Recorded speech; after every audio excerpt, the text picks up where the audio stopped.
Hello friends, welcome to my YouTube channel ये बोले तो इंग्लिश। तो फ्रेंड्स, आज हम लोग देखेंगे कुछ ईडियम्स एंड फ्रेजेस। दोस्तों, अगर हम लोग इसको ओरिजिन से लर्न कर लें, इनका मूल हमें पता लग जाए कि कहाँ से बने ईडियम, तो इनको हम लोग आसानी से लंबे समय तक लर्न रख सकते हैं। तो चलिए आज हम लोग इसका ओरिजिन भी पता लगाएंगे। तो चलिए हम लोग स्टार्ट करते हैं। और हाँ दोस्तों, आपको वीडियो के लास्ट तक बने रहना है और वीडियो पसंद आए तो लाइक जरूर करना और हमारे चैनल को सब्सक्राइब करना बिल्कुल भी ना भूलें। चलिए, हमारा फर्स्ट ईडियम दे रखा है to read between the lines, यानी दो लाइन्स के बीच में कोई चीज़ रीड करना, उसे हम लोग क्या कहेंगे। तो अगर हम लोग इस ईडियम के ओरिजिन की बात करें तो इस ईडियम का ओरिजिन इनविजिबल इंक से हुआ है। तो अगर आप लोग इनविजिबल इंक की बात करें तो जो मैजिक पेन आते हैं, जिससे हम लोग कोई चीज़ लिख देते हैं लेकिन हम लोग उसको देख नहीं पाते हैं जब तक कि उसमें हम लोग कोई टॉर्च ना लगाएं। टॉर्च लगाते हैं तो वर्ड हम लोग को जो लिखा होता है वो हम लोग पता लग जाता है। तो इस ईडियम का भी ओरिजिन जो है वहीं से बना है, इनविजिबल इंक से, जो कि हम लोग क्या करते थे, सीक्रेट मैसेज भेजने में करते थे।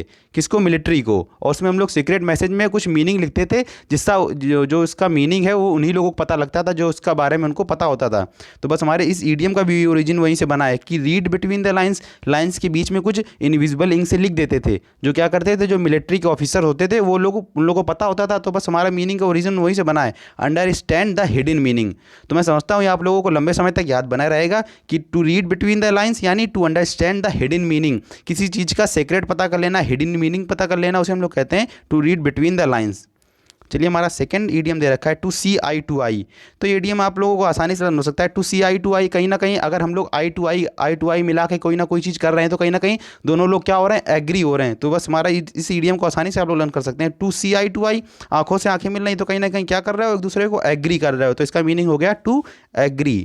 चलिए, हमारा नेक्स्ट ईडियम दे रखा है टू स्पीक वॉल्यूम्स फॉर, यानी हम लोग स्पीक बोल रहे हैं, वॉल्यूम्स फॉर मतलब बहुत ऊंचे स्वर में बोल रहे हैं। तो कहीं ना कहीं हमारे पास क्या है, बहुत ज़्यादा कॉन्फिडेंस है। तो बस हमारे पास किसी ना किसी चीज़ का बहुत ज़्यादा क्या है, प्रूफ दे रखा है, बिल्कुल हमारे पास उसका एग्जैक्ट प्रूफ दे रखा है। तो बस ईडियम का इस ओरिजिन वहीं से है। टू हैव एबंड, यहाँ पर आप लोग राइट कर लीजिएगा, यहाँ पर एबेंडेंट हो जाएगा। टू हैव एबेंडेंट प्रूफ, यानी प्रचुर मात्रा में किसी चीज़ का प्रूफ है। तो इसीलिए हम लोग क्या कर रहे हैं, टू स्पीक वॉल्यूम्स फॉर।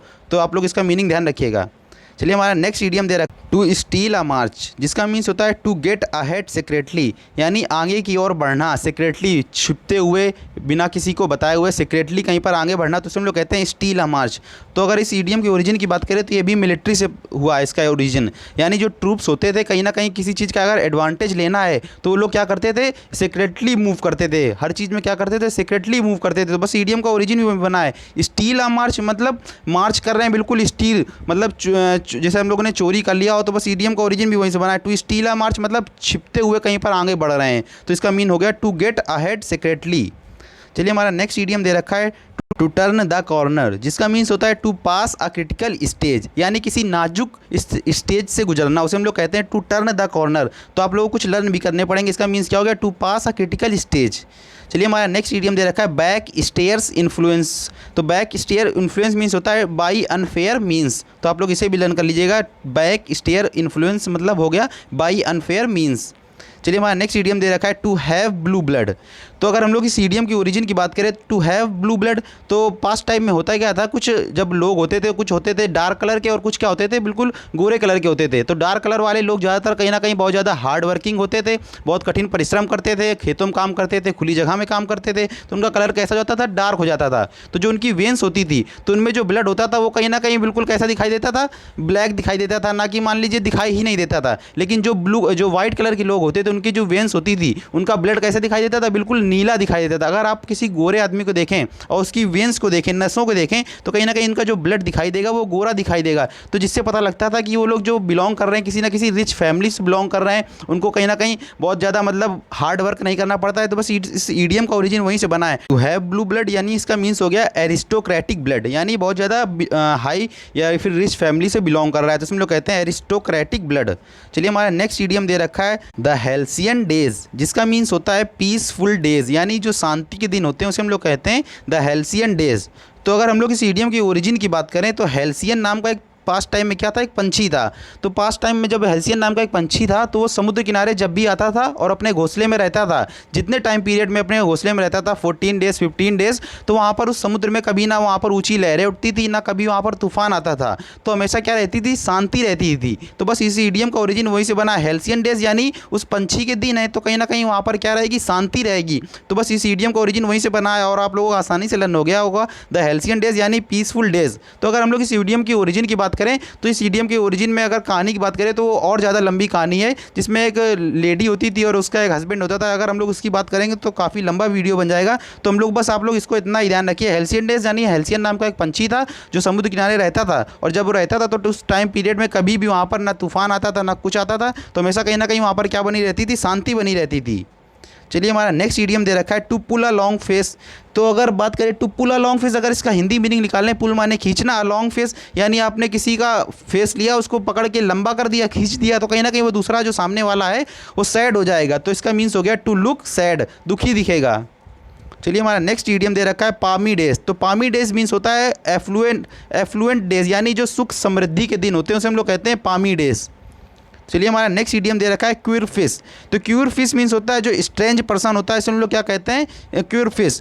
तो अगर हम लोग इस इडियम के ओरिजिन की बात करें तो जो ब्रिटिश में होता था एक हमेशा वर्ड यूज़ करते थे क्यूर फिश, जिसका मीन्स क्या होता था, स्ट्रेंज पर्सन। तो आप लोग इसको आसानी से लर्न कर सकते हैं कि जो ब्रिटिश में क्या होता था कि हमेशा वर्ड यूज़ करते थे क्यूर फिश यानी उसका मीन्स होता था स्ट्रेंज पर्सन। तो आप लोग इसको लर्न रखिएगा। चलिए हमारा नेक्स्ट इडियम दे रखा है द स्वान सॉन्ग। तो अगर हम लोग इस ईडियम की ओरिजिन की बात करें तो स्वान सॉन्ग मतलब होता है कोई पास्ट टाइम में क्या होता था, जब एक स्वान होता तो लास्ट टाइम मरने के समय हमेशा क्या करता था, एक गाना गाता था, या फिर मान सकते हैं हम लोग मरने के समय एक आवाज़ निकालता था। तो कहीं ना कहीं वो उसकी लास्ट परफॉर्मेंस होती थी, लास्ट क्रिएशन होती थी। तो बस इस ईडियम को ओरिजिन वहीं से बना है। किसी राइटर ने देखा कि जो स्वान है वो सॉन्ग कर रहा है, तो कहीं ना कहीं जब वो सॉन्ग कब कर रहा था, जब वो मरने वाला होता था, तो बस उसकी कहीं ना कहीं ये लास्ट क्रिएशन है। तो बस इस ईडियम का ओरिजिन वहीं से बना है, यानी द स्वान सॉन्ग मीन्स हो गया लास्ट क्रिएशन। चलिए हमारा नेक्स्ट इडियम दे रखा है up hill task. Up hill task यानी अप हिल यानी हिल के ऊपर, टास्क मतलब टास्क जो हमारा कार्य क्या है, हमारा जो टास्क है वो कहीं ना कहीं हमें अप हिल यानी हिल के ऊपर जाना है। तो ये इस इडियम का ओरिजिन बैटल से बना है। बैटल में क्या होता था, जब कोई भी पार्टी अगर वो ऊंचाई पर होती थी उसको बहुत ज़्यादा एडवांटेज मिलता था, और जो पार्टी नीचे होती थी उसे काफ़ी ज़्यादा चोट सहनी पड़ती थी। तो बस इस इडियम का ओरिजिन वहीं से बना है कि जो क्या करते थे, अप हिल यानी टास्क, जो उसका टास्क है वो कहीं ना कहीं ऊपर चढ़ना होता था। अगर ऊपर चढ़ गए तो कहीं ना कहीं उन्हें एडवांटेज मिल जाएगा। तो ऊपर चढ़ने के लिए उन्हें बहुत ज़्यादा डिफिकल्ट कार्य करना पड़ता था। तो बस इस इडियम का ओरिजिन वहीं से बना है। अप हिल टास्क यानी हिल के ऊपर जाना है, तो कहीं ना कहीं बहुत ज़्यादा डिफिकल्ट टास्क है, क्योंकि ऊपर एक ना है कि कोई बैठा है और कहीं ना कहीं हमें ऊपर जाना है, तो हमें बहुत ज़्यादा डिफिकल्ट वर्क करना पड़ेगा। तो चलिए हमारा नेक्स्ट इडियम दे रखा है अ वेट ब्लैंकेट। अ वेट ब्लैंकेट मीन्स होता है, वेट माने गीला, और ब्लैंकेट अगर आपने कहीं ना कहीं गीला ब्लैंकेट डाल दिया तो एनी पर्सन दैट डैम्पेंस एंथुसिज्म, यानी किसी के उत्साह को आपने कम कर दिया। तो कोई फूड बनाने जा रहा है, कोई खाना बनाने जा रहा है, आपने वहाँ पर गीला उसके कुक में जहाँ पर उसने फायर जलाई है आपने वहाँ पर गीला कंबल डाल दिया, तो कहीं ना कहीं उसका जो खाना बनाने का उत्साह था वो क्या हो जाएगा, उसका बिल्कुल बेकार हो जाएगा। तो बस इसका मीनिंग वही है, एनी पर्सन दैट डैम्पेंस एंथुसिज्म। तो चलिए हमारा नेक्स्ट इडियम दे वाइट एलिफेंट, जिसका मीन्स होता है anything with less utility and more expenditure, यानी कोई चीज़ जिसका प्रॉफिट बहुत ज़्यादा कम हो लेकिन उसमें खर्चा बहुत ज़्यादा आता हो, तो उसे हम लोग कहते हैं वाइट एलिफेंट।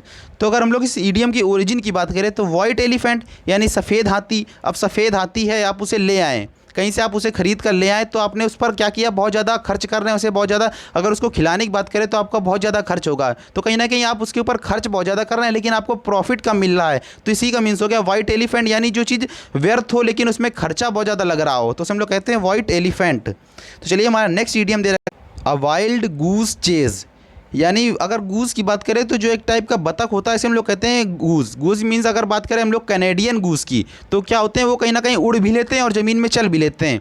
तो आप अगर कहीं किसी गूस का पीछा कर रहे हैं तो आप वो कहीं ना कहीं अगर ज़मीन पर चल रहा है आप उसका पीछा कर रहे हैं, लेकिन आप उसका अगर पीछा कर रहे हैं तो आप उसको पकड़ नहीं पाएंगे क्योंकि वो उड़ भी लेते हैं। अगर उड़ लेंगे तो कहीं ना कहीं आप बिल्कुल व्यर्थ का प्रयास कर रहे हैं, कोई चीज़ का लाभ नहीं है उसका, तो कोई चीज़ जो बिल्कुल व्यर्थ हो उसे हम लोग कहते हैं अ वाइल्ड गूस चेज, यानी चेज मीन्स पीछा कर रहे हैं, गूस का पीछा कर रहे हैं, जंगली गूस है तो कहीं ना कहीं वो उड़ भी लेगा, तो उड़ लेगा तो कहीं ना कहीं अनप्रॉफिटेबल चीज़ है, आप व्यर्थ में मेहनत कर रहे हैं, तो इसका मीन्स हो गया अनप्रॉफिटेबल। तो चलिए हमारा नेक्स्ट इडियम दे रखा है बर्ड्स आई व्यू। तो बर्ड्स आई व्यू की बात करें, अगर बर्ड्स आई व्यू, बर्ड्स मतलब जो पंछी है, आई व्यू पंछी का जो नज़रिया है देखने का, तो कहीं ना कहीं अगर कोई पंछी है तो कहीं ना कहीं वो कहाँ उड़ेगा, आसमान में उड़ेगा, और आसमान में उड़ेगा तो कोई चीज़ देखेगा तो उसे छोटी दिखाई देगी, तो कहीं ना कहीं वो उस अगर उड़ते हुए किसी चीज़ को देख रहा है तो कहीं ना कहीं उड़ते हुए देखते हुए निकल जाएगा। ये तो नहीं करेगा कि टक लगाकर वहाँ पर रुक के आपकी एक एक चीज़ निहारे, तो ऐसा तो नहीं करेगा। तो बर्ड्स आई व्यू यानी बर्ड्स की तरीके बिल्कुल देख रहा है, तो कहीं ना कहीं सरसरी नज़र से देख रहा है, उड़ते उड़ते देखता चला जा रहा है, तो इसका ईडियम का ओरिजिन वहीं से बना है, बर्ड्स आई व्यू यानी कंसाइज व्यू, बिल्कुल सरसरी नज़र से जो देखना होता है इसे हम लोग कहते हैं कंसाइज व्यू यानी बर्ड्स आई व्यू। तो चलिए हमारा नेक्स्ट ईडियम दे रखा है बोल्ट फ्रॉम द ब्लू। तो अगर हम लोग इसके मीनिंग की बात करें तो सडन और अनएक्सपेक्टेड शॉक, यानी जो अचानक या फिर जो अनएक्सपेक्टेड शॉक होता है इसे हम लोग कहते हैं अ बोल्ट फ्रॉम द ब्लू। तो अगर ब्लू की बात करें तो ब्लू यानी स्काई, तो स्काई जो आसमान है, आसमान से बोल्ट यानी बिजली गिर रही है, तो आसमान से जो बिजली गिरती है कहीं ना कहीं अचानक गिरती है, किसी को पता नहीं होता उसके बारे में, तो बस इस ईडियम का ओरिजिन वहीं से बना है, बोल्ट फ्रॉम ब्लू यानी आसमान से बोल्ट गिर रहा है, बिजली गिर रही, तो कहीं ना कहीं सडन और अनएक्सपेक्टेड शॉक है, तो इसका मीन्स हो गया बोल्ट फ्रॉम द। तो चलिए हमारा नेक्स्ट ईडियम दे रखा है to add a new feather in one's cap, जिसका मीन्स होता है एडिशनल सक्सेस। तो अगर हम लोग इस ईडियम की ओरिजिन की बात करें तो जैसा कि हम लोग को पता है, अगर अभी किसी की कोई भी अगर पर्सन मिलिट्री में है या फिर किसी भी डिफेंस आर्म फोर्स में है, तो अगर उसकी रैंक हायर हो रही है तो उसको कहीं ना कहीं एक मेडल दिया जाता है, उसके ब्रॉन्ज लगाया जाता है उसके सीने में, जो उसकी ड्रेस होती है उसमें एक सीने के पास उसमें एक ब्रॉन्ज लिया जाता है, एक मेडल दिया जाता है, तो वहीं पर उसके पास लगाया जाता है। लेकिन पास्ट टाइम में क्या होता था, जब कोई बंदा किसी हायर रैंक में जाता था तो उसके कैप में एक फीदर और ऐड कर दिया जाता था। पहले ज़माने में क्या चलता था, फीदर चलता था, जैसा कि हम लोग अभी एनसीसी में देखते हैं, तो उसके फीदर ऐड कर दिए जाते थे कैप में, तो कहीं ना कहीं उसे एडिशनल सक्सेस मिल गई है। तो इस ईडियम का ओरिजिन वहीं से बना है, तो आप लोगों को आसानी से लर्न हो गया होगा। और दोस्तों अगर वीडियो पसंद आ रहा हो तो लाइक जरूर करना और हमारे चैनल को सब्सक्राइब भी करना। तो चलिए हमारा नेक्स्ट ईडियम दे रखा है to live in fool's paradise. Fools यानी मूर्खों के, पैराडाइज माने स्वर्ग में। तो अगर आप कहीं ना कहीं मूर्खों के स्वर्ग में रह रहे हैं तो आपको कहीं ना कहीं अगर आपको वहाँ पर आनंद तो बहुत मिल रहा है, वहाँ पर सुख तो बहुत मिल रहा है, लेकिन आपको वहाँ पर फॉल्स होप है, मतलब वहाँ पर कोई रहने का लाभ नहीं है, तो इसका मीन्स हो गया फॉल्स होप, यानी आपको वहाँ पर झूठी आस मिल रही है। कहीं ना कहीं आप स्वर्ग में रह रहे हैं लेकिन कैसा स्वर्ग है, मूर्खों का स्वर्ग है, तो आपको फॉल्स होप मिल रही है। तो ये भी आप लोगों को लर्न हो गया होगा। चलिए हमारा नेक्स्ट ईडियम दे रखा है to have feet of clay.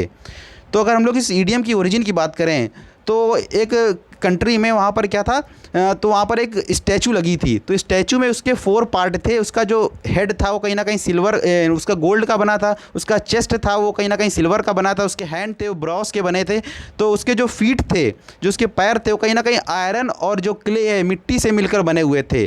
तो उसमें एक बार क्या हुआ कि एक रॉक से उस पर एक रॉक गिर गया, उस पर रॉक का हमला हो गया, तो उसके जो अदर पार्ट थे वो सभी पार्ट तो सुरक्षित बने रहे, लेकिन जो उसके फीट थे तो कहीं ना कहीं वो टूट गए, और जो वो टूटे तो उसकी पूरी स्टैचू गिर गई। तो कहीं ना कहीं वो बहुत बड़ी फॉल्ट थी, वो फॉल्ट थी, मतलब फॉल्ट से भरा हुआ स्टैचू था वो। तो बस इस ईडियम का ओरिजिन वहीं से बना है, तो आप लोगों को लर्न हो गया होगा to have feet of clay यानी मिट्टी के पैर हैं, तो कहीं ना कहीं बिल्कुल फुल ऑफ फॉल्ट से स्टैचू बनी है, तो इसका मीन हो गया फुल ऑफ फॉल्ट।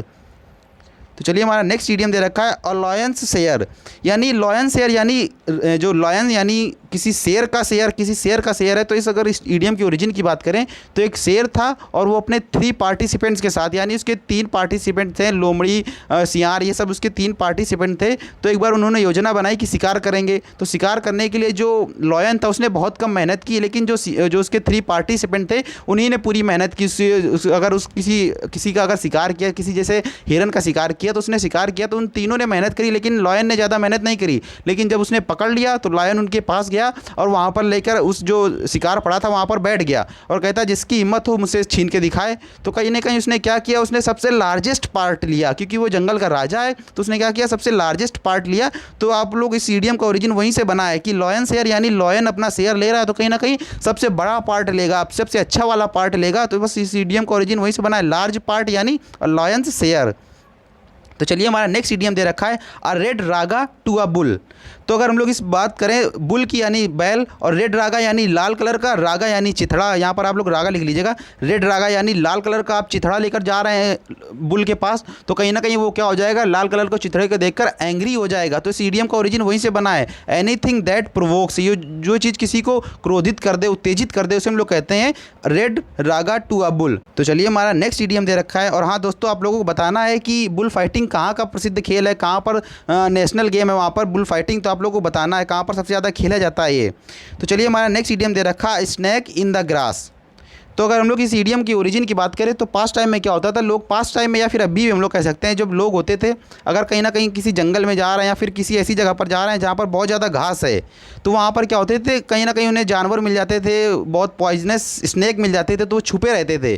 तो जो हिडन एनिमी होते थे क्या होते थे, घास में लुके रहते थे। तो बस इस ईडियम का ओरिजिन वहीं से बना, आ सीक्रेट एनिमी, जो छुपे हुए एनिमी होते थे उसे हम लोग कहते थे स्नैक इन द ग्रास, यानी ग्रास के अंदर स्नैक बैठा है तो कहीं ना कहीं छुपा हुआ हमारा एनिमी है, तो उसे हम लोग कहते हैं स्नैक इन द ग्रास। तो चलिए हमारा नेक्स्ट इडियम दे रखा है to be at a stone's throw. तो इसका मीन्स होता है जो वेरी क्लोज, जो बहुत ज़्यादा पास हो उसे हम लोग कहते हैं to be at a stone's throw. तो चलिए हमारा जो नेक्स्ट इडियम दे रखा है बाय फिट्स एंड स्टार्ट, जो कि हमारा लास्ट इडियम है। और दोस्तों वीडियो पसंद आया हो तो लाइक ज़रूर करना। बाय फिट्स एंड स्टार्ट इसका मीन्स होता है जो चीज़ इरेगुलरली होती है, अनियमित होती है, उसे हम लोग कहते हैं बाय फिट्स एंड स्टार्ट।